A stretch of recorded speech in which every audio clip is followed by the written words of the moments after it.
changing the world of work for women everywhere. We are Watermark.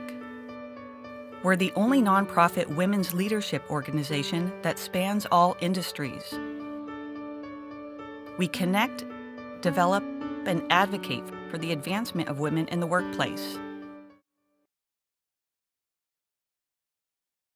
Her latest book is called Pivot. Wow.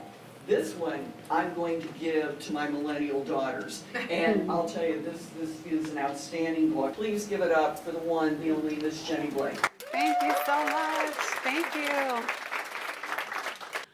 Pivot came out in September, and people have been asking, so why'd you write this book? And even though I have been studying career transitions for the last 10 years in some form or another, the real reason is that I didn't feel very resilient to change. I felt like every time I hit a pivot point or a plateau, I didn't have the language for it at the time, I was just getting completely knocked down by it. I was so focused on what wasn't working, what I didn't know, what I didn't have, what I didn't want. None of that propelled the conversation forward. So it wasn't until I started to double down on what was working, what had been successful, my book, my speaking, my writing, when I stopped asking, what's the best business model to have, and asked, how can I serve? How can I be most helpful to the most people? Things slowly started to regain momentum. Pivots are often a product of our success. If you're at a pivot point, if you're at a plateau, there's nothing wrong with you. I've had so many people come to me and just say, what's wrong with me? Will I ever be happy? I'm having a crisis. I don't know what to do. But it's often a sign that you've succeeded at something. You've outgrown your previous incarnation, your previous version of your career, and you're ready for something more. You know, I say in the book, if change is the only constant, let's get better at it. And a skill set. You can learn how to methodically figure out what's next, whether it's a career pivot, large or small. So when we hit a pivot point, how do you know you're at a pivot point? One, you start to have a sense of plateau. Like, work's fine. Or as you look ahead, it's fine. It's not that thrilling. You're not springing out of bed, but oh, it's okay. Or decline. Decline is where you start having physical symptoms that it's really time to make a change. Getting headaches more often, getting headaches or migraines at work, getting sick more often. I had one friend who would get panic attacks every time she got off the subway on her way to the office. That is a sign. That is the cosmic 2x4 hitting you upside the head saying, get on it. And the choice at that point is to pivot.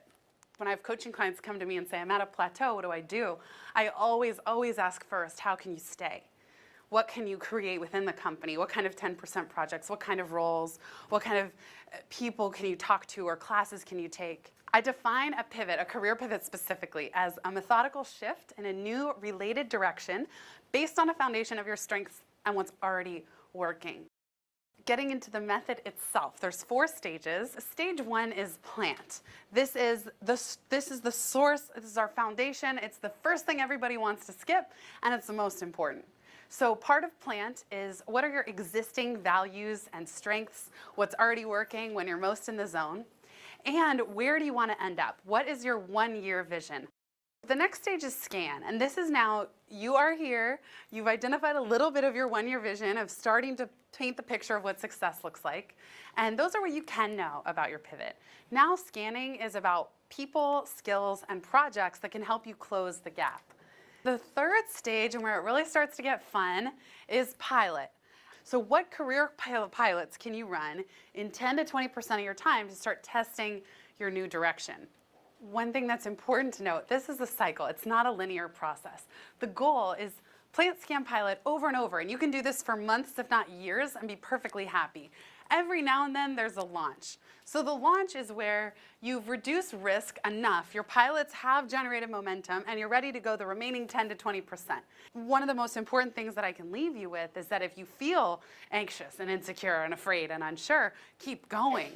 You're on the right track. Those things are actually a sign that you're on the right track, you're stretching yourself, you're growing.